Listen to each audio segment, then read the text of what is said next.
finally play Subway Surfer on my computer.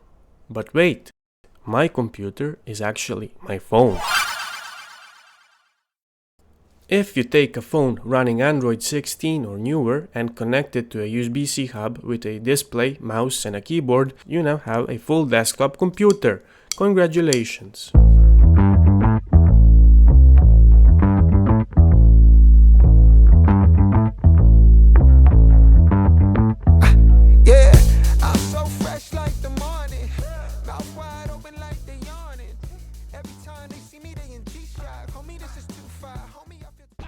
If you haven't heard about GrapheneOS, it's basically one of the world's most secure operating systems, mostly used by privacy-conscious schizophrenics who have not yet ditched technology and migrated to caves, and criminals who appreciate its unbreakable nature.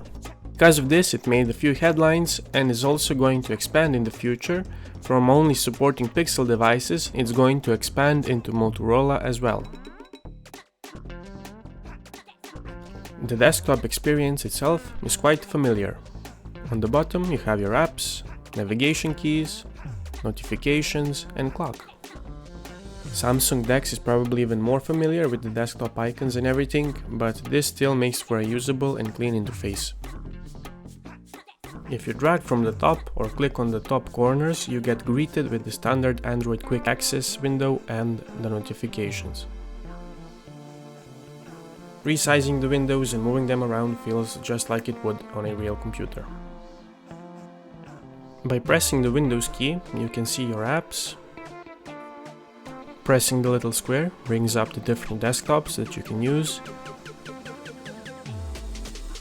And by pressing Windows key plus tab, you can see the different desktops, and by going Alt tab, you can switch quickly between the apps.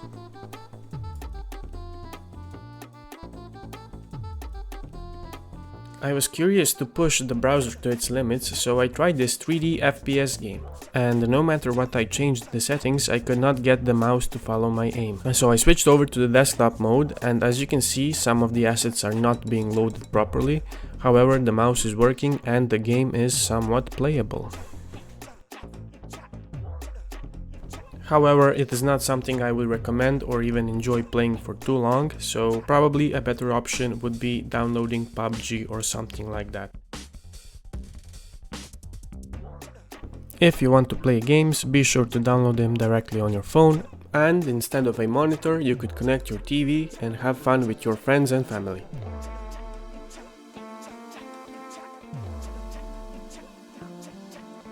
I did try the terminal and it did work quite well. The blinking that you see is because of the app optimizations running in the background, and I did try it a little bit later and it was working quite well without any issues.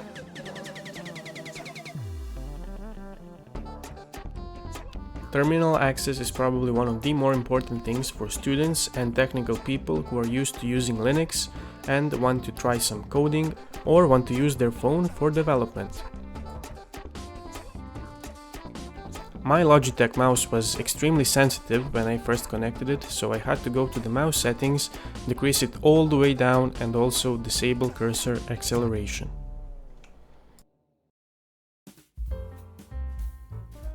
Currently the resolution is capped at 1080p, which is quite unfortunate if you have a 4K display. And while messing with some other options, I discovered that you can switch back to the old mode of just mirroring your display. And if you enable this option, your phone turns into an additional screen which you can access with your mouse. You can also move the screen around to position it properly. This could be really useful if you have one of those phone mounts for your display. And this also leads me to believe that a multi-monitor display could be possible. To make everything bigger, be sure to increase the display size setting. Even though the experience is quite good, I still did encounter some issues. One of the more annoying ones was definitely this one, where the apps just did not work properly. Pretty random, but in the end it turned out the issue was yet again the background app optimization. But one of the things that I had the most issue with was actually just changing the wallpaper. No matter what I did, I just could not get it to change and keep an image properly. The best I did and the closest I got was setting this image, which wasn't even showing properly. It is definitely not a deal breaker, but shows that the standard Android system still needs some work. One of the things that does work is the colors option, which allows you to change the style of your UI. As expected, YouTube works great, even though the UI is definitely not optimized for desktop use. When it comes to productivity, the Google Office suite is probably your best bet. Everything works amazingly well with the keyboard and mouse, all the shortcuts are there, and it is completely usable as a standalone desktop tool. If you stick to the browser and these tools, you're going to forget that you're using your phone as a computer.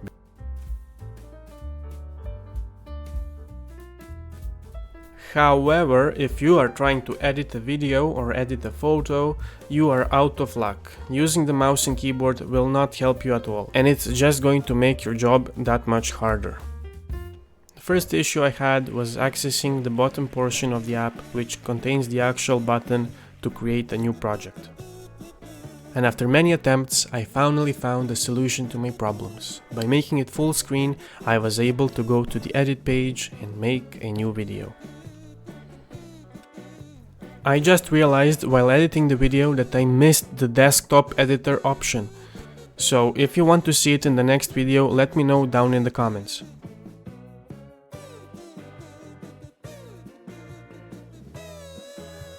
Using the mouse and keyboard in the standard editor did not yield any benefits. If anything, it only made it harder since there is no way to pinch to zoom and cannot change the size of the timeline. Since we have a physical keyboard connected, the virtual keyboard does not show up and just leaves an empty space. You can see me now trying to zoom in into the video, trying all the combinations with my keyboard and mouse, but with no luck. You cannot zoom in without going down there on the bottom and using the zoom tool. So that has been a quick look at the Android desktop mode inside of GrapheneOS. And as you would expect, the camera works from your phone. If you were trying to set up a Zoom meeting, your computer was not working or you had some issues, then great, you could use this. But other than that, I don't see this as being practical or even something that I would use day to day. Do you think that this is usable and would you use it yourself? Tell me in the comments below.